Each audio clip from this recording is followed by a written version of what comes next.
Значит, что еще интересного? Москва мне очень нравится. Я люблю вообще дух Москвы. Я подавала на визу в Штаты, и если бы у меня получилось жить в Нью-Йорке, я бы жила бы в Нью-Йорке. Но вот так как у меня нет возможности жить в Нью-Йорке, потому что мне отказали в визе, как молодой и незамужней женщине, соответственно, вот по духу Москва мне нравится очень. Вот этот ритм жизни в Москве мне нравится. Вот эти вот проблемы московские мне тоже нравятся, потому что мне хочется решать эти проблемы. Люди, которые говорят, что вот в Москве одно, третье, десятое, вот все минусы, которые люди в Москве перечисляют, мне они импонируют, потому что я могу расти. То есть чем тяжелее жить, тем легче кажется для меня, потому что когда вот этот застой, я всегда боюсь переехать в Бурятию, всегда боюсь переехать к себе на родину, потому что я боюсь, что мне будет абсолютно нечего делать там. То есть мне будет казаться, что это вот эта вальяжная жизнь, когда ты ушел на работу в 9 утра и вернулся домой в 5 вечера, мне будет казаться очень скучной. Здесь вот Москва дает очень много возможностей. Встречаешься с абсолютно разными людьми. И эти люди, они все разные и настолько правильно воспитывают и мотивируют тебя, если принять это как урок. Поэтому Москва, конечно, для меня такой город непосредственно для работы как врач, да, но и работы над собой.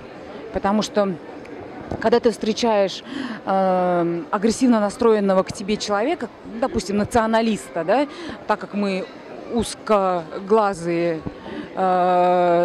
и нацменьшинство все-таки, соответственно, мы сталкиваемся достаточно часто с людьми, которые не очень хорошо относятся к азиатам вообще. Соответственно, когда такие люди встречаются, мне кажется, если им привести достаточные доводы, правильно отнестись к ним, они могут и правильно отнестись к тебе, они поменяют взгляд. А если это чисто в транспорте, там, когда некогда объясняется? К сожалению, в транспорте, как в метро, я передвигалась уже очень давно, и сейчас практически туда не спускаюсь. Я езжу на машине, да. Но тогда, да, действительно. Хотя, когда ты ухожен и выглядишь как симпатичный человек, в этом случае национализм отходит далеко.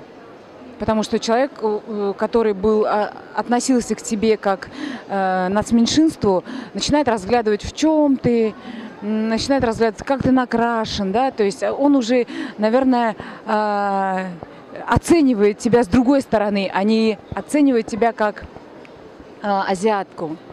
Поэтому работать нужно над собой в первую очередь, чтобы тебя не осуждали за что-то. А что, разве не сталкиваешься с такой черной, дремучей, которой вообще ничего не объяснишь?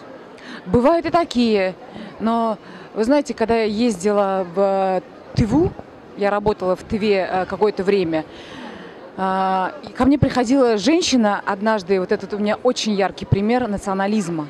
Женщина, она тут была тувинка, она была взрослая тувинка. И когда она сказала мне, почему ты не разговариваешь на тувинском языке, я сказала, вы знаете, я не тувинка, я бурятка.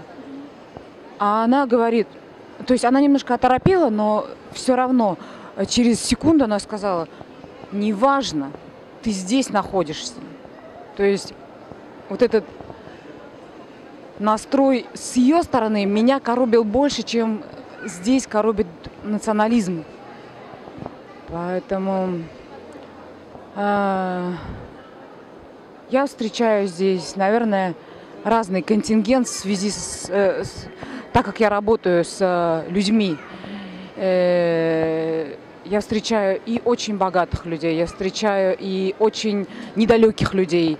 Меня всегда поражает, когда человек не может открыть свой ум, то есть вообще свои мозги открыть к новому. Развиваться над собой нужно до последней секунды в жизни, как я считаю.